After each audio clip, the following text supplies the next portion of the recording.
Welcome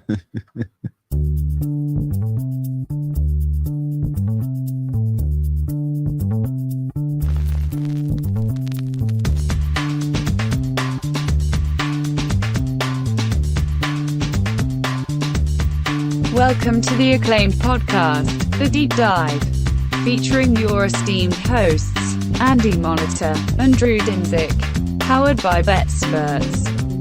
Welcome to The Deep Dive. Man, it has been a whirlwind of a 48 hours. We wrapped up the Olympics with some just phenomenal closing momentum for all of my needs. I'm home. Mostly recovered from the trip to Las Vegas. Andy and I tore the city down. We had a great time out there.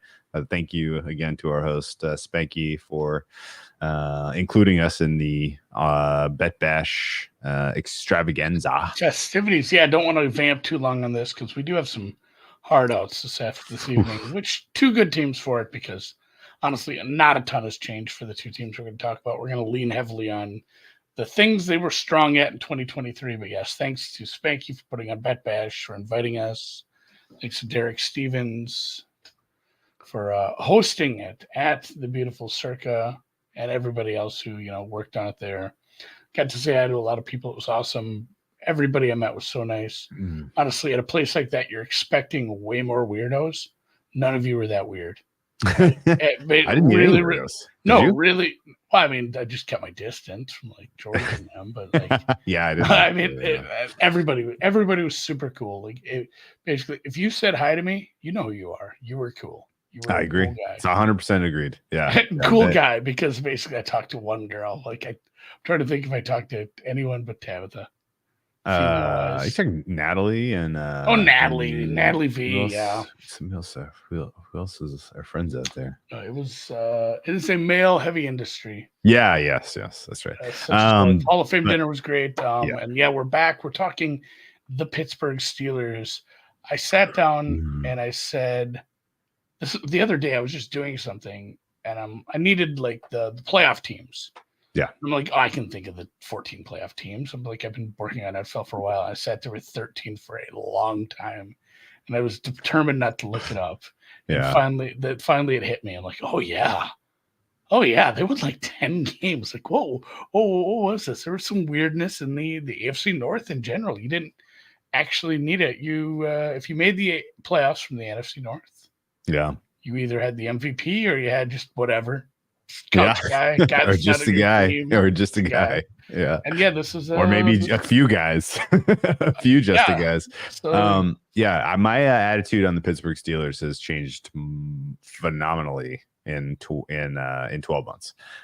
This time last year I was drinking the black and gold Kool-Aid. I was watching the preseason. I was seeing Kenny Pickett out there possessing intangibles that not all quarterbacks have. It was maybe the greatest preseason offense of all time. I think he had like oh my God, 10 drives and 10 touchdowns or something ridiculous. Yeah, it's like, games. Matt Canada went to like camp over the summer and learned how to run an offense. Like, hell yeah.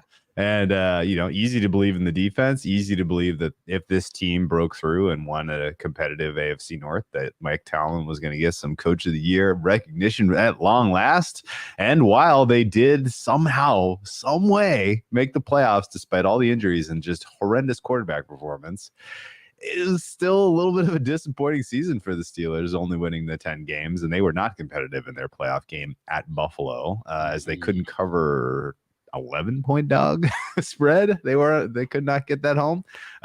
So kind of a lost season for Pittsburgh, despite, having a player in TJ Watt who was very much in the mix for defensive player of the year, and having just in general, coaching up players in random positions all across your two offense and defense to be formidable. And, I come into this season way more pessimistic. I mean, just in general, the fact that they have not really addressed the quarterback position through the draft, that they have given up on their draft and develop prospect in Kenny Pickett, and this is now the Russ Wilson, Justin Fields experiment. At face value, that's an eyebrow raiser. Oh boy. And then to make matters worse, You didn't necessarily put together an offensive line. You didn't necessarily put together, a competitive skill position group. You're being cheap instead of just going and bringing in Brandon Ayuk to actually have a wide receiver one. And oh, by the way, your schedule from November 17th to January 5th is about as hard as it gets, as about as hard as you could possibly come by. It includes all of your divisional rivalry games. And then we're going to sprinkle a little bit of Philadelphia and KC as well. So really and truly, like, this schedule was written to finally, I think, put to bed the long admired streak of Mike Tomlin never finishing below 500. But hey, Tomlin got a new deal in the offseason. He's not a lame duck anymore. He'll be back for years to come, so we don't really have to sweat that.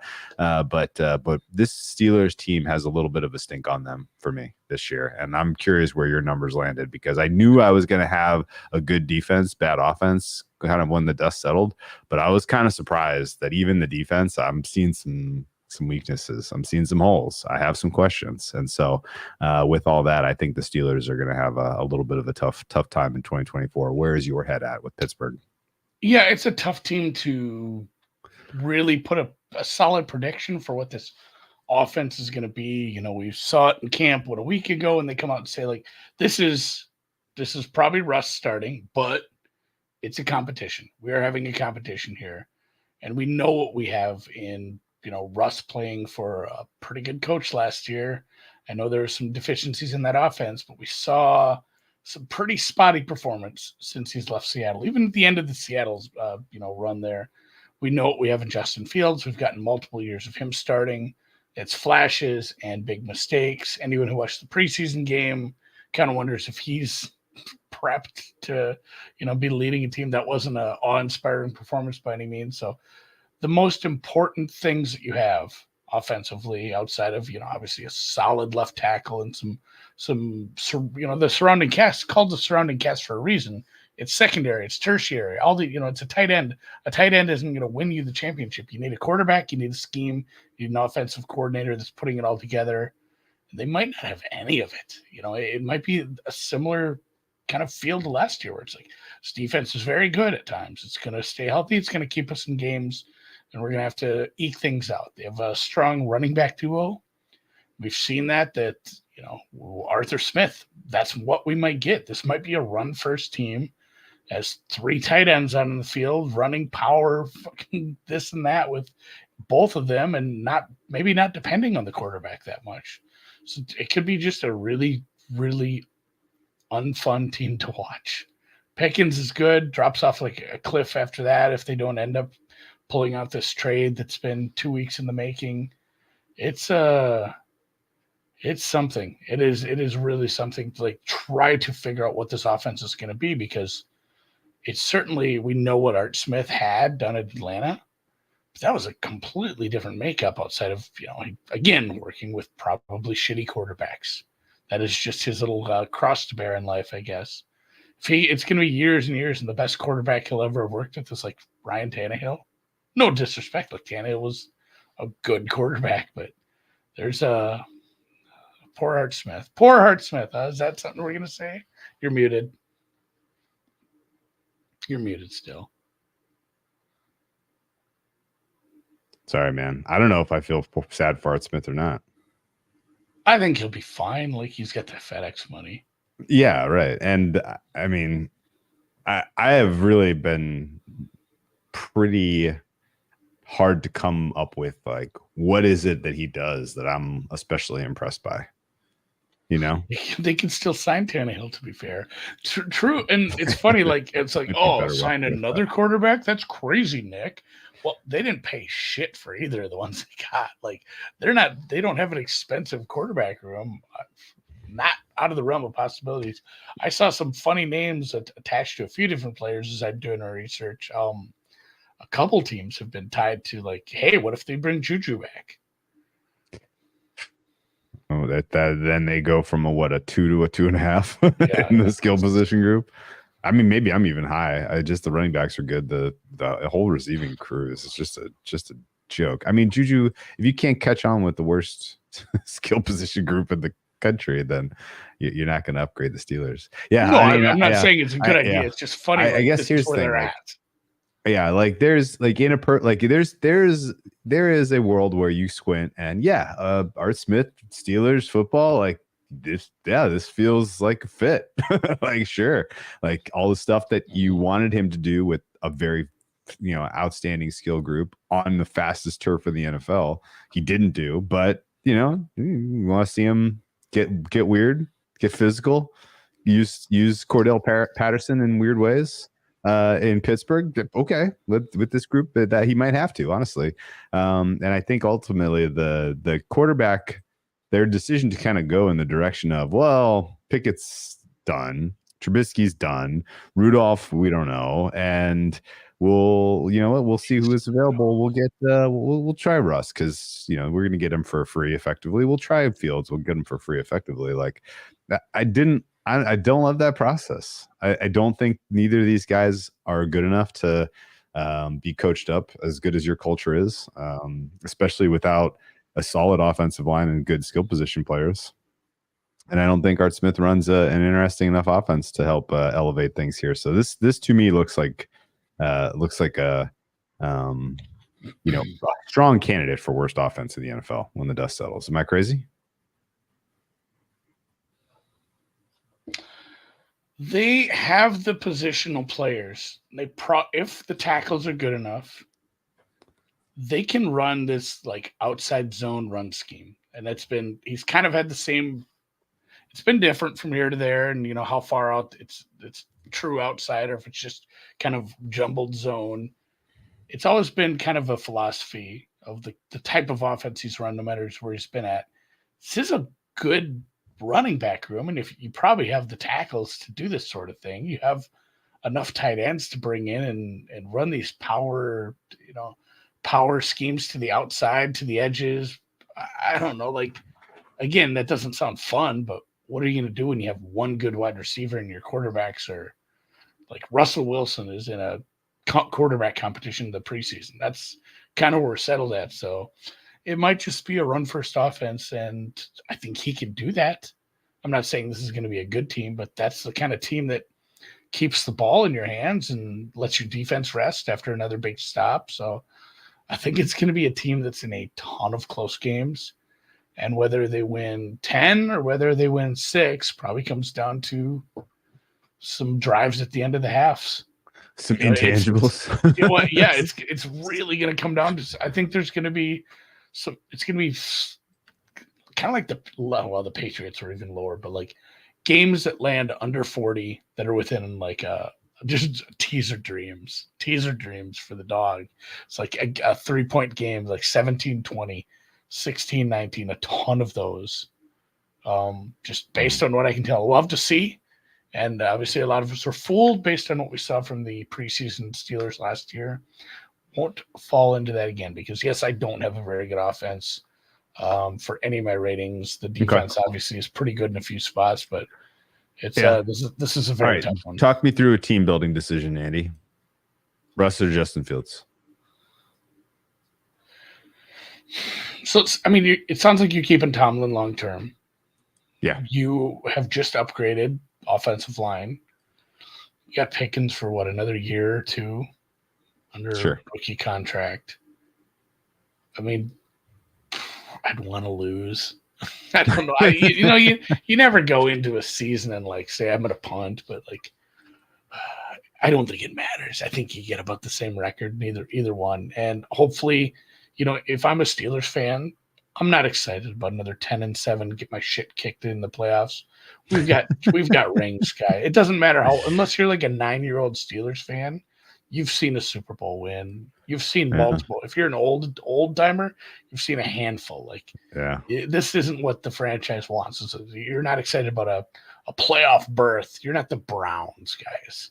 You want to get back to the big one. So I'm hoping you lose all the coin flips. Ironically, you very much are the Browns.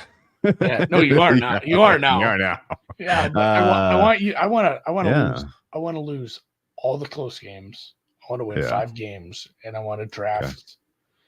Okay. Honestly, I'm not even sure what you draft at that point. if it's you're almost too high for like a game-breaking wide receiver, trade back, take another offensive lineman, a quarterback maybe if it works out. Yeah.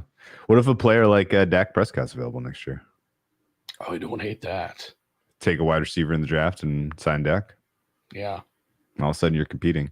I mean, the problem is you're in your own division. You have Lamar Jackson and Joe Burrow, so you're kind of screwed. And this is completely not expecting Deshaun Watson to be in that conversation, but who the hell knows? Maybe he is. And then you very clearly are at a huge deficit quarterback-wise in your own division. Doesn't look like you're not going to lose enough games with the good defense this good. To be you got to lose all the close games. Yeah, you're probably going to be in the same spot you were when you drafted Kenny Pickett, which is it's a bad year to draft a quarterback. You're picking in the late teens, and you might get the first quarterback. And this is funny. I did look at some mocks. There are a bunch of good pass rushers. Yeah, that's what you need. You need to add Watt and Highsmith. And, that's funny. I don't know. Getting to this season. It feels like they're going to get deja vu all over again. Drafting a quarterback in the Kenny Pickett range, who they're going to have to try to develop, and it's probably not going to work out. So outside of the Fields, and actually they added Kyle Allen too. They added the whole quarterback room. Yeah. They brought in Cordell Patterson, Van Jefferson. They replaced 3 guys who can't play quarterback with 3 guys who can't play quarterback. Quez Watkins looks like he might not even make the team after that preseason game. You got Dante Jackson, Deshaun Elliott in the secondary. Patrick Queen, probably a nice addition, but we'll see how it'll work. It'll work here. Guys seem to work out in the front 7 here. Losses, probably your biggest losses outside of you lost your center. I don't know how you had Mason Cole rated. I don't think. Well, I had him rated better than Zach Frazier and Nate Herbig. It's better than a rookie for sure. Deontay Johnson probably matters the most to me not because Deontay Johnson is so good, but Deontay Johnson is a lot better than what you're going to try to backfill at the wide receiver 2 spot right now is. Patrick Peterson, despite being 1 trillion years old, kind of mattered. What he was doing as like a cornerback safety hybrid was working enough, and he was helping break in some of the young guys. Maybe he did his job. Maybe he broke some people in. We'll see some better secondary play from some of the younger players. Other than that, like you mentioned, Zach Frazier got drafted, center West Virginia. Troy Fontanu, tackle, sounds like he's going to be starting. You drafted another interior lineman, Mason McCormick, and linebacker Peyton Wilson. So you added some depth at some other spots. But yeah, the big thing, and you joked, was you've got a bunch of quarterbacks that all went away, and you replaced them with a bunch of other quarterbacks who aren't that good. And it made it really laughable to like rate this team on offense. Yeah. In the end, I have this as I'll just spoil it. I have this as a 38th percentile offense, I think. I think you're being generous. That would... I had to based on the scheme. Okay. Yeah. All right. It's interesting that you landed there. I'm lower, but we'll get through it in a second. I guess I just want to say one more thing. I don't mind if you elect Justin Fields to go as your guy, even though haven't heard any positive buzz about how he's been to this point as a Steeler, and did not especially love what we saw in preseason week 1. But I'm much rather have a guy to coach up than Russell Wilson and the decline, right? Russell Wilson last year, there's signal, I think, in the fact that Sean Payton utilized him in the most conservative offense that's ever been devised. That's not what Sean Payton wants to do, but he elected to do it. And I think that tells you very clearly that there are certain physical limitations with Russ's game now, to where if you are going to try to run anything close to a modern NFL offense, he's not going to be able to get you there. And you combine that with questions about this O-line and a lack of skill position, talent. And that feels like a wasted experiment, really. It feels like you're wasting the part of your schedule that has winnable games if you start with Wilson. And you're better off just letting Fields get out there and be weird and at least kind of be athletic And maybe he never develops. Maybe he doesn't have the talent to play at the NFL level, but I think he can play at ceiling 21st best quarterback in the NFL. Wouldn't shock me. That said, if he could give you the 31st best quarterback play in the NFL, in which case you set yourself up well for drafting. If you go with the switcheroo where you don't, where Fields doesn't win the quarterback competition and then start with a little bit of confidence and a little bit of push from, a little bit of air in his sail, then, you just bring him in when Russ is ineffective through, for the Dallas game or something like that. Like, there's a chance that gets, that's kind of doubly negative on the development of some of the young players on your offense. And yeah, I think ultimately they're in a pretty bad position with the state of their quarterback room, and that's kind of the beginning and the end of this whole situation. Yeah. So let's rate it. OCQB gets what for you? 3. 3?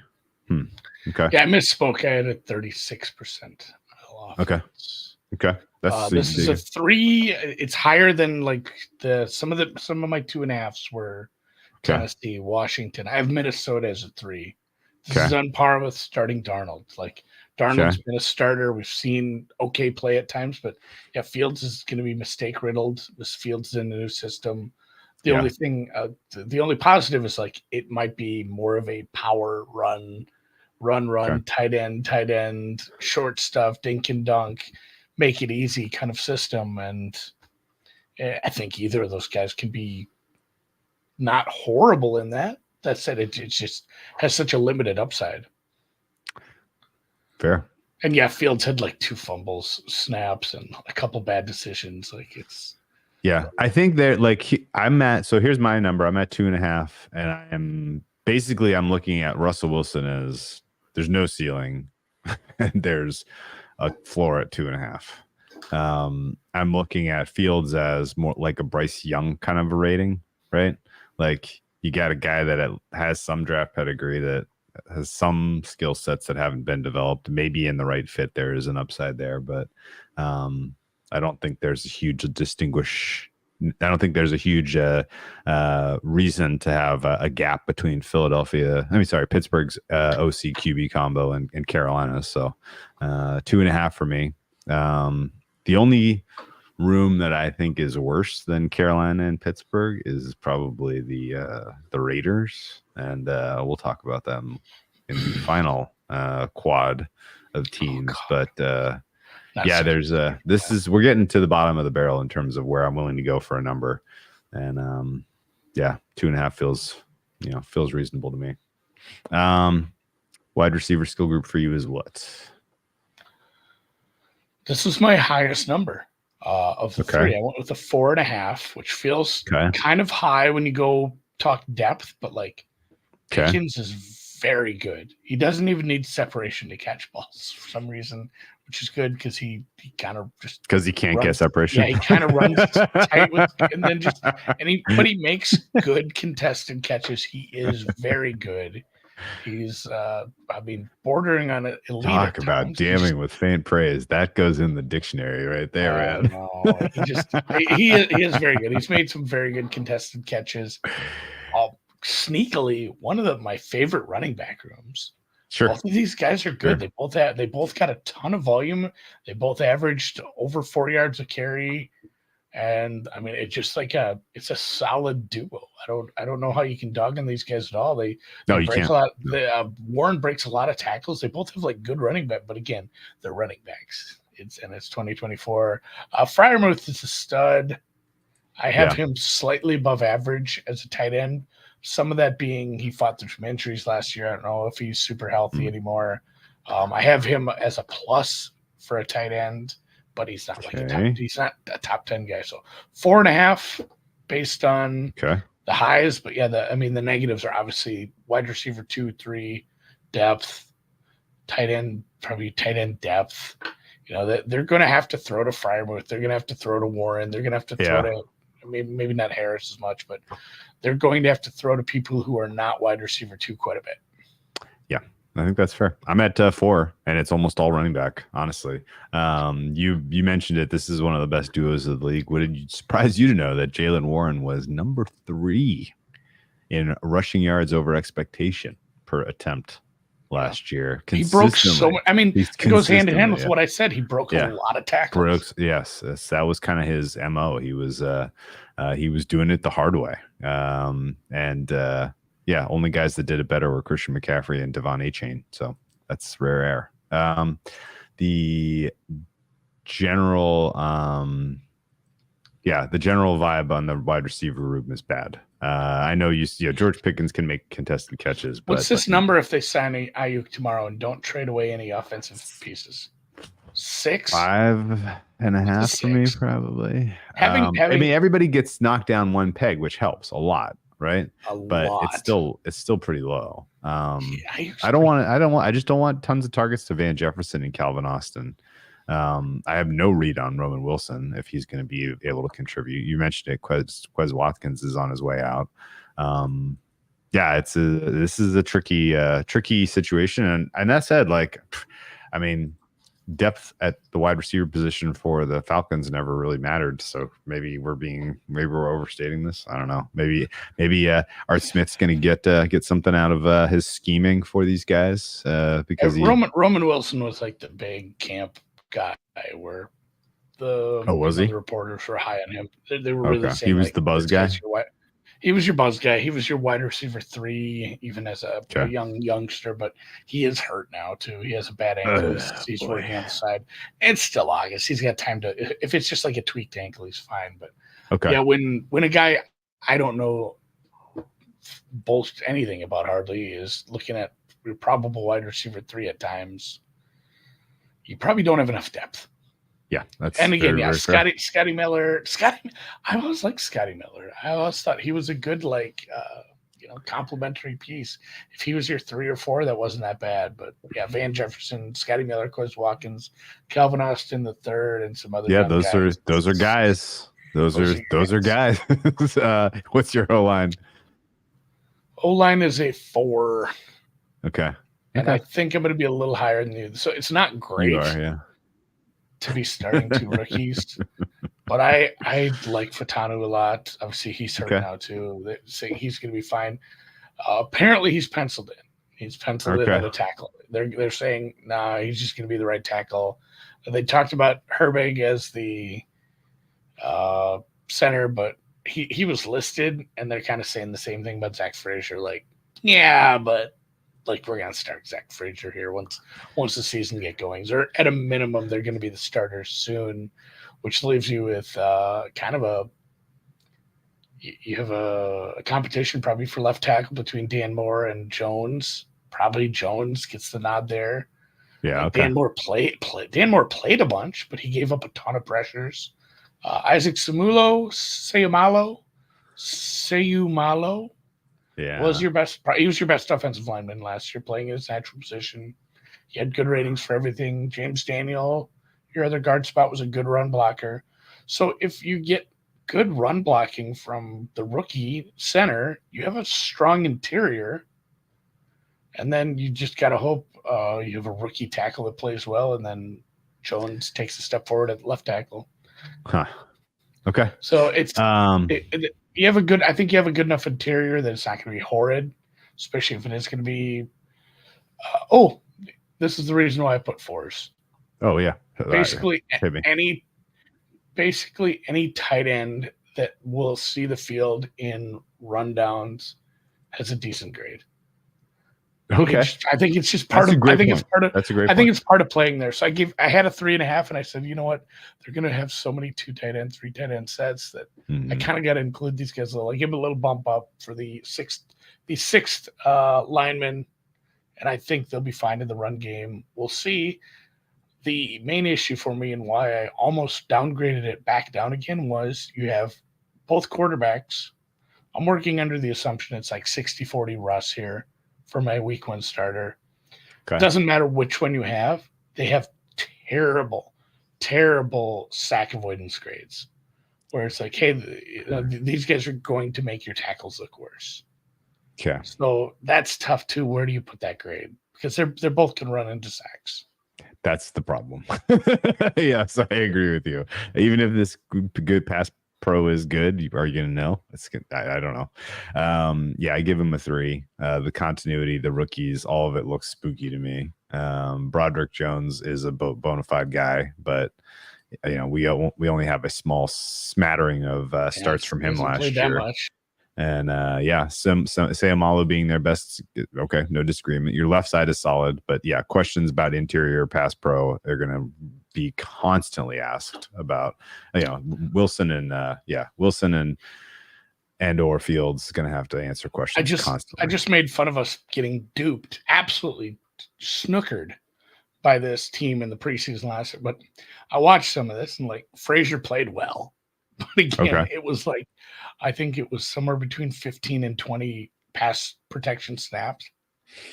And it wasn't against starting defensive linemen for most of it or all of it. So, but at the same time, he looked good. Yeah. Houston's second. The fact that they're willing, Houston's pass rush hit the quarterback 7 times. Yeah. Yeah. He ended up, so I think that's another big issue. So that Hairbig, he was the center who's had the center quarterback exchange problems with Fields twice. Okay. So they're probably not happy with him either because it takes 2 to tango there.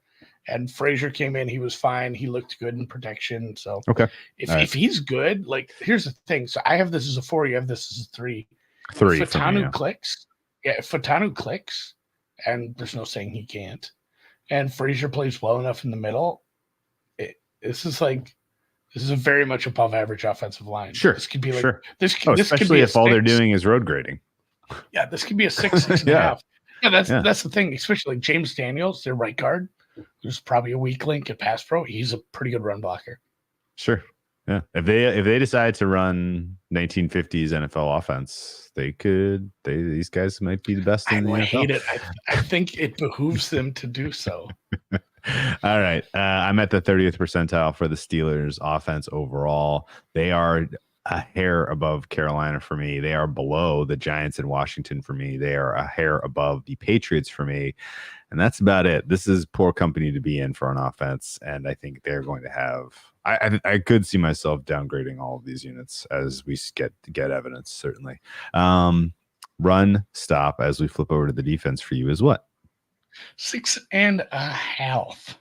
Okay, I'm at 7, so we're pretty much on the same page, but I'm a little bit more excited. What who stands out for you in the run stop that you want to highlight? So your middle, Keanu Benton is a little bit of a weak link here. Yeah, Ogunjobi's a little bit of a weak link. Basically, everyone else is very good. Sure, including all the way back to the secondary. Patrick Queen can do a decent job at and that's the thing. You got after tackling too. You got Queen. You got even Minka Fitzpatrick. Obviously, Minka Fitzpatrick, but Queen, Anna Landon Roberts. If you end up playing the other Hairbig, he's a depth rotation guy at linebacker, right in their front 7 there. Peyton Wilson is a rookie that might see some time, and just T.J. Watt, Highsmith aren't asked to do that a ton, but they both hit them and Cam Hayward grade out well, even though Cam Hayward is a trillion years old. Yeah, ageless though. I can't disagree. I'm a little bit better than you in that, but mostly that was just because I kind of liked how effective they were at stopping the run when they needed to be last year. That was one of those weird intangible things that the Steelers kind of pop in, which is, hey, we need another shot. We need another chance to get the ball back. We got to stop these guys on the ground, and they did. So just kind of situational success for that unit was kind of interesting to me. So gave them the benefit of the doubt. I'm at a 7. Also, before it's worth, they're superstars, the TJ Watts of the world. Those guys are so amazing in pursuit. They never stop. They just never quit. They'll be running down the field for, at every opportunity. And it just tends to do good things for your success. So 7 for me. Pass rush for you is a what? 8. 8 as well. We are on the same page. Yeah, previously mentioned T.J. Watt and Alex Highsmith. Alex Highsmith, if you count the playoff game, 72 pressures is a lot of pressures. Yeah, he was especially great. Maybe part of that is having a good tandem partner in T.J. Watt. Sure, it's hard to double everybody, especially when Cam Hayward is in the interior. And we talked about Keanu Benton maybe not being the best nose tackle for run stop. He was good at getting a lot of pressures. You have good linebackers who can bring some pressure. You have Yep. good secondary pieces who can bring pressure when they need to. It's 8. 8 felt low. I almost went 8.5, but I stuck with it. There's Here. better units. Yeah. There, yeah. Top 5. I'm trying to compare it because some of this is a little subjective, and I'm comparing it to some of these other really high end pass rushes, and I'm like, do I think it's like that much better than Dallas's, or that much better than the Jets at this point? But it's still one of the highest ones I've rated. Yeah, I think that's reasonable. We agree on all of that. Coverage was tougher. Kind of a motley crew back there. It is a motley crew, but it's enough guys who can start that I gave it a 5. Okay, I'm at 5.5. Okay, I thought I was going to be low. Oh, really? Yeah, no. Patrick Peterson gone kind of matters. He played. Well, here's so funny, dumb here's to say funny, that. though. I know I don't disagree with you, but the guy they got is pretty close to 1-to-1 in terms of skill set for the last couple of years. Well, see, sometimes it's just Jackson. Sometimes it's fit. Sometimes it is. Yeah, just like he came in and it just fit. He worked. It just the vibes. It's hard to put a number on that. JPJ. Did he retire, by the way? I must have, or you just haven't gotten to him. I thought he retired. Somebody's have to look better. Yeah, but I think you're replacing 1-to-1. Joey Porter Jr. is emerging. It's going to be a little bit. Minka Fitzpatrick fought some injuries. He was great. Deshaun Elliott's replacing Keanu Neal. Like I mentioned in the run stop, he can help a lot with that, but he can go anywhere. Same with Minka. You got versatile safeties. Dante Jackson was acquired in that Deontay Johnson trade, like you said. It's probably tit for tat, and then Darius Rush and Beanie Bishop, kind of nickel slot guys. They signed Cam Sutton as depth, which is one of those weird ones where so he had to get cut by the Lions, I believe, because he had those domestic assault charges for like strangulating somebody. But that's one of those things where if you wait 2 months, then you can sign him. Be like, we need a guy. Okay. Because I feel I got to make sure I'm talking about the right guy. I feel bad if like this guy choked somebody out and he was like he's a criminal. It's the wrong guy. But I'm 90. Yeah, it was Cam Sutton. So he did some sort of diversion class. I don't think he might get suspended. I didn't know any of that. That's fascinating. Okay, but at this point, he is probably depth either way. Grayland Arnold was a name I came across a couple times today. Okay, he might be your nickel. No, right now it's the UDFA Beanie Bishop Jr. It's right now slotted in the nickel. So the official depth charts will say that, and then when I dug in, they're like, this Grayland Arnold, he's doing such a good job as a slot defender, as a nickelback, and I'm like, well, is he a rookie? Like, what do I know about Grayland Arnold? I think he's like a fifth-year guy that just took a little, he was a grower, not a shower. He needed to figure things out. That's not the right expression. Late bloomer, grower, not a shower. That means something. But no, I mean, sometimes these guys just take a little time and suddenly they get it. And sometimes it's the situation, the coaching, who they're playing with, or just staying healthy. So it's kind of a mess. There's a bunch of guys that might be your third guy. Okay, so that was actually my pluses were, I think Joey Porter Jr. can be a fine CB1. I would put him above average. I think Dante Jackson fits your system fine. I think Minka Fitzpatrick elevates everybody. Deshaun Elliott is a small minus for me. Beanie Bishop is a minus, but if he gets replaced by the great Grayland Arnold, maybe I have to revisit that. And then I would look at the coverage ability of Elandon Roberts and Patrick Queen in a little bit of a suspect light. I think specifically Elandon Roberts might be a guy that gets supplanted as the season goes on if you see anything out of the likes of the Peyton Wilsons of the world. But yeah, it's a fine group. It's not great. And I think they're a little better than average. So 5.5 is where I landed. I'm at a 68th percentile for my defense. You're at a 65th. So these are obviously good defenses. Yep. Or it's one defense, but yeah, it's obviously good. Special teams for you landed where? Oh, special teams for this was a 6. Whoa. Okay. I had Boswell good.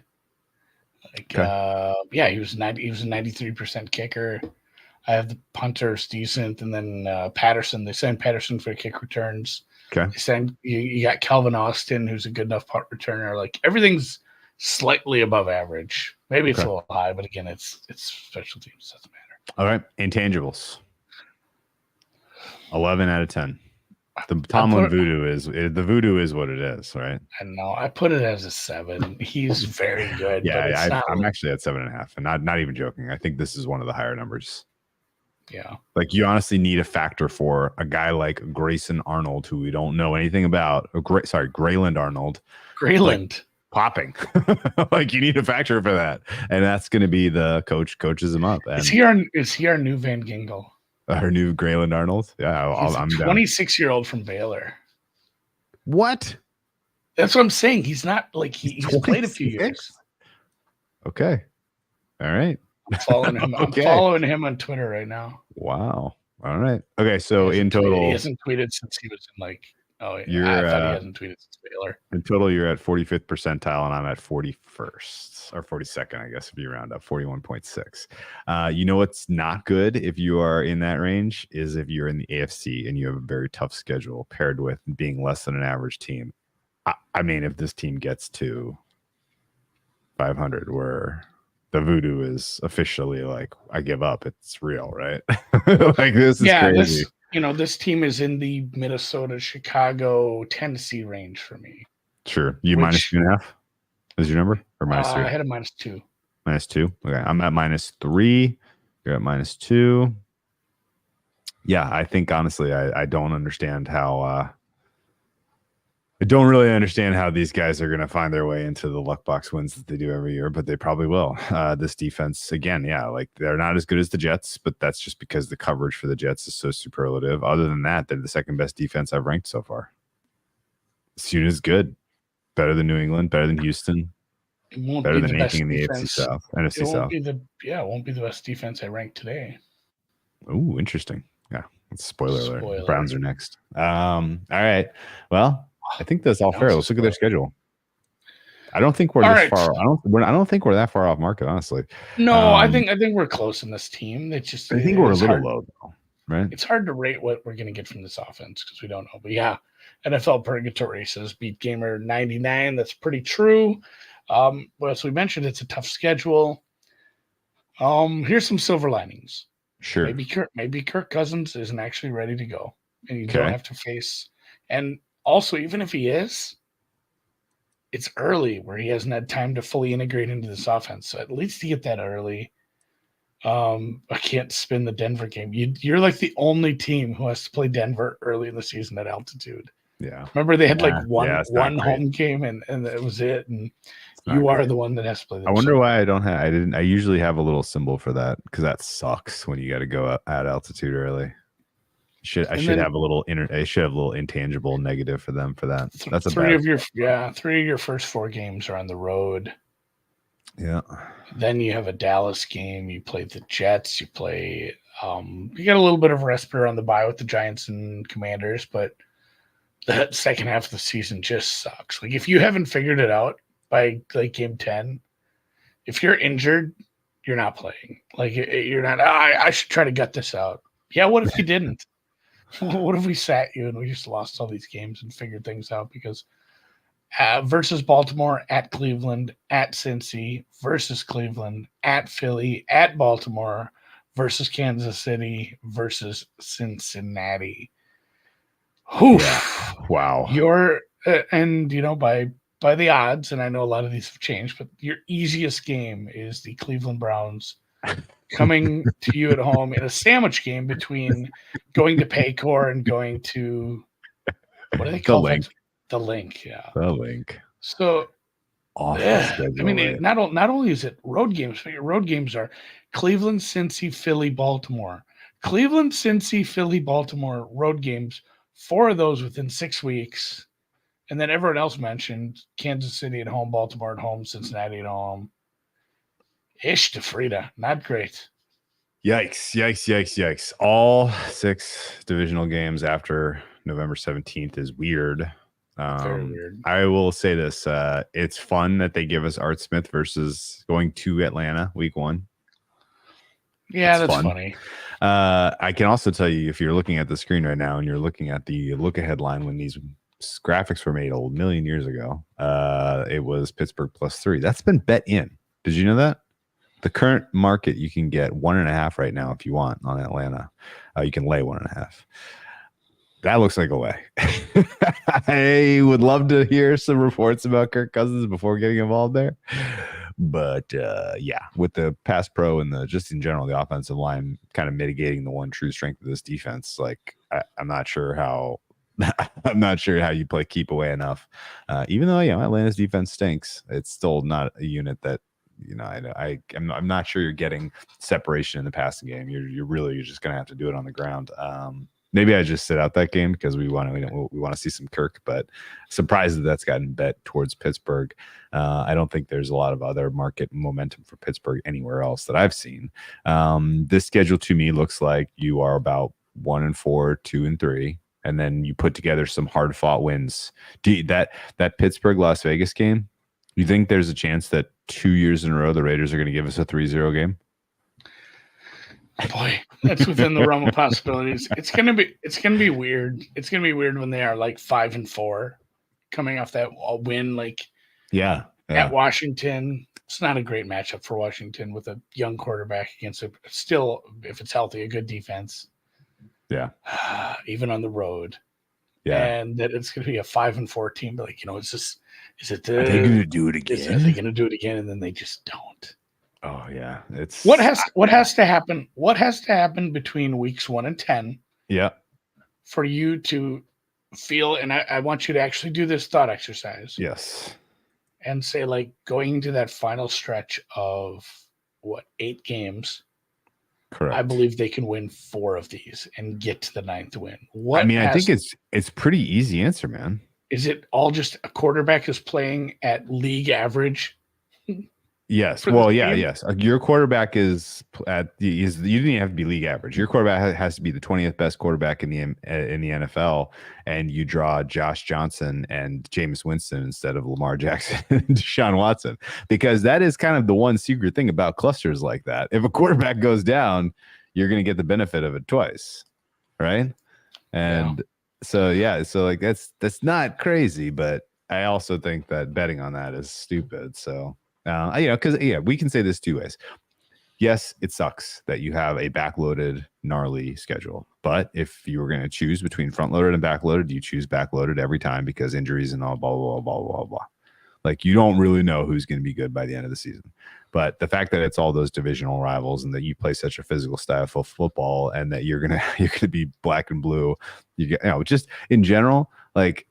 I don't care who you are. I don't think you want to see Baltimore and Cleveland on your schedule back-to-back weeks. I don't think you want to see Cleveland and Cincinnati on your schedule back-to-back weeks. I don't think you want to see Philly and Baltimore back-to-back weeks. Like, these are just going to be tough games, and eventually you're going to run out of steam. You're at a rest disadvantage in 2 of these 3. They did beat Lamar and the Ravens twice last year. They did not beat Lamar and the Ravens twice last year. They beat Tyler Huntley one of those. Was it? They beat. Yeah, I want to say it was like last game kind of thing, and it was like a Snoop Huntley game, right? Was it? Someone's. I might have to go check that right now. The first one they might have had an injury too, right? Oh yeah, now I can't remember. I think so. At all. No, some of the wins, because I believe they had a win over Cleveland too, where it was like Cleveland was clearly the better team, but they did the thing where it's like, what if we kept this game super close? Yeah, their January 6th win was Mason Rudolph defeated Tyler Huntley. Yeah. That is a very January 6th kind of game. And Lamar Jackson had the game where he fumbled and he was just absurdly bad in that second half against the Pittsburgh defense and took. I do love watching. I do like watching Tyler Huntley play, though. I feel like I get that every year now. Like, we always get one Snoop Huntley game. Yeah, God, he's not there anymore. It's the Josh Johnson show now in Baltimore. I don't know where Huntley is. Aguilar drops. Where is Huntley now? Drops. Tyler Huntley's not in Baltimore anymore. Did you know that? Obviously, he's a Brown. Is he? Yeah. Oh, okay. He's a Cleveland Brown. Yeah. Okay, so he's backing up. Okay, so basically you're. That was the other one was the drop game, which the drops. Yeah. I mean, don't want to lose games? Don't drop balls. Like, catch the balls. it's not like. But yeah, the Browns game too. It was another one where the defense kept him in it, and then they got a little variance at the end. It's like, shit, it's like, you can't let them keep getting away with this, guys. They know what they're doing. They have a good coach. They have a good defense. Yeah. Couple of notes, a lot of travel early for these guys. And then you have a 4 and 5 road games. Now, those 4 and 5 road games is very little travel going from Pittsburgh to Cleveland to Cincinnati to Philly to Baltimore. It's not really going to get you many frequent flyer miles, but it's still a lot of road games and the time of the season where it'd be nice to be at home. The other general thing I noticed as I was going through this, like, if there's going to be any modicum of success for you this year, or your offense in particular, it's going to come against defenses that are just like a little bit imbalanced and a little bit weak, particularly in coverage, where your guys can create some separation and maybe you get a little bit of spark in the passing game. And there are some defenses on here that I had circled that I was like, okay, I could see it. How about this? I could see it. That's a lot of Pittsburgh, honestly. It's a lot of primetime. James says 5 primetime spots. So Dallas Pittsburgh is fun because they're hosting. It'll be a little closer, but like, I didn't ask for, a Pittsburgh New York game on Monday Night Football. I don't need that in my life. You don't want to see the Rooney Mara game? Pittsburgh in prime time? Is going to be feels like that one's going to be a slog, but in a the good Rooney way. Mara game in prime time is going to be something, no question. Rooney Mara, yeah. That is what, if anybody doesn't know, like, Rooney Mara of Dragon Tattoo fame. Yeah, she was the girl. Social Network fame. Dragon Tattoo. She was the girlfriend at the beginning of Social Mara Network. Was a different one. She is from both. She is the progeny of the Mara and Rooney families. That's right. So like her grandparents own different football teams. It's like being a Pagula, guys. Yeah, the end. I don't know. There's just no way to justify the end of the schedule because not only the teams but the rest disadvantages you have outside of the one coming off your bye. Sucks. Yeah. If you had to watch, somebody says they do the full Clockwork Orange, your eyes are open with some sort of instruments of torture. Sure. You have to watch all 5 of those primetime games in their entirities. Oh my goodness. Which quarterback would you rather watch, Russ or Justin? Justin Fields. That's pretty clearly Justin Fields, for right? sure. Oh my God! If they make us watch Russ in 5 prime time, if they make us watch Russ on Christmas, God help them. Cancel Christmas. I will never forget the worst ever football watching experience ever. Might have been a Christmas game with Tom Brady involved. You remember that game? Yeah. Was it Brady versus the Cardinals? Maybe. I don't know, man. That one. I don't know if it was on Christmas exactly or what, but that game stands out. I like that they just forced the Christmas thing now. It used to just be like Christmas was a Sunday or a Monday, and we're just gonna have the game. Now it's just like, well, we're working around it now to make sure. Suck it, Adam Silver. Yeah. Oh God.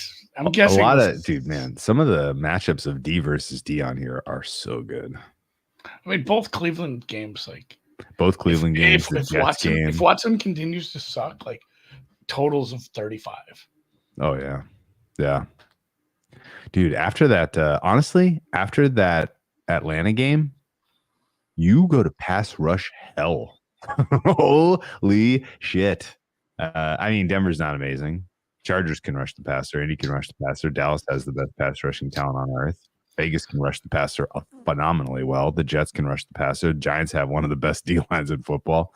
Like, oh my goodness gracious. Week 3 to week 8. Maybe you do just go with Russ and wait until he gets, and let him absorb some of that. Like some DM unalives him. Yeah, let him absorb some of that. I don't know, man. Or maybe you're better off with Fields. I mean, you're even the shitty teams like the Giants and Raiders. Holy have shit. Like the Dexters and the Maxes of the world.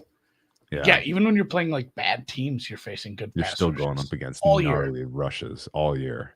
If there was a prop of who would offense get sacked the most, Pittsburgh is clearly your market favorite there. Okay. Betting wise, final thoughts. Are you going to take a shot on this under? You want to be there to cash a ticket when Mike Tomlin does not get his 500 record? You have no interest in that. So I usually would say like, hey, we should take this under midway through the season. But I think there's such a decent chance that they even fumble the easy part of the schedule that if of all the regular season win totals, this is the one I've highlighted. I don't like to bet them early and just sit on that money forever. But man, I've been tempted by this one. 8.5 is now -131 to the under. I would do some sort of alt. It would be basically, yeah. Oh yeah, for sure. You're basically counting on them literally pulling the rug on this team, which again, like they should. They probably won't, but they should. And yeah, I think looking at the superlatives, other than DPOY, where considering all those primetime games and Watt doing anything, he's probably going to be in the discussion. You like any of that? Do you want any Watt preseason before he gets his tires pumped, or do you think if they lose enough games, he's just going to be hurting there? Because he's 6 right now. He's 6'16". Probably not a big enough number, and also too, if they are losing a lot, and he's kind not of a lot of games. Not a lot of games taken out of the game where he's not pass rushing much in the second half. Yeah. Game state penalty for him, for sure. I think I can find a bigger number on him, and at that point, I probably don't want it. So, no wagers outside of a possible regular season win total under. Any appetite for like something ridiculous, like fewest wins? Like, is a 2-15 possible? I thought about that. I just don't know that they can compete with some of the real dregs. It would be tough because they have 4 or 5 kind of easy games. They just got to get unlucky early, and then the end of the season takes care of itself. What was that price? What was the price for worst record? I'm pulling it up as we speak, but fewest wins specifically. And hey, like you know what else I like fewest wins, Andy? 3 ties. They're on the table. Like this is a team that could have multiple ties this year because this offense isn't getting to 13 points very often. This is truly old school football here. The fewest wins, Steelers are 20-1. That's a big old number. Fucking, I'm writing that down. Damn, dude. Oh. That is tempting, I have to say. Boy, we kind of went in a different direction than last year, guys. Sorry if you're Steel City. What's first coach fired for Tomlin? You want to guess? No, we're not doing that. He will get no blame. I need a Tomlin angle here. Do you want to know what that price is, by the way? I mean, 50, because they don't make those numbers that big. It is 17-1. That he's the first coach fired. He's mid-pack. That's ridiculous. It's 20-1 for fewest wins. If things are going bad, you know what they'll do? Art Smith's stay will just be cut short. They will just say, like, you have not gotten this right. He's the FedEx sacrificial lamb of the year. Yeah, the FedEx coach of the week fired. I dig it, man. I'm trying to find a season in Pittsburgh history real quick before we totally bounce here, where I'm going to say, okay, this is the record to expect. They have so many years where they have ties, but I'm going to pick 1963, where the Steelers had 3 ties that year. Chuck Knowles' third season, I believe. This was way before Knowles. This was Parker. 63. 63. This is Buddy Parker Steelers. Oh. They had 3 ties that year. Or maybe we get a 1940 team where they have 2 wins and 2 ties. So yeah, let's do that. I'm gonna go with the Pittsburgh Steelers finished 2-13-2. That sounds about right. Dick Hoek was your halfback. Oh man, this is one where they have like 9 fullbacks on the roster. Red Mac. Left end. Guys are Red Mac. And they're listing like positions that don't exist, like Buddy Dial, a flanker. Did you know that in 37 and 38, the Steelers, or actually at the time they were the Pittsburgh Pirates, they had a coach named Johnny Blood. Oh yeah. You remember Johnny Blood. Johnny Blood was for the real. Bloodster. Yeah. These are all-time names of their defensive coordinator was Buster Ramsey. He's born in 1920. Townsend, Tennessee. He's a football guy. Oh yeah, he was a long-time Detroit Lions defensive coordinator. Now check us out. I'm hitting the music. That's it for our Pittsburgh Steelers. Appreciate you guys. Hit the thumbs up. Subscribe if you're not. That would be helpful. All of these things. If you listen to this on Tuesday morning, Hope you're having a great week. And if you're watching this live, we'll catch you in the other room for some Cleveland Browns action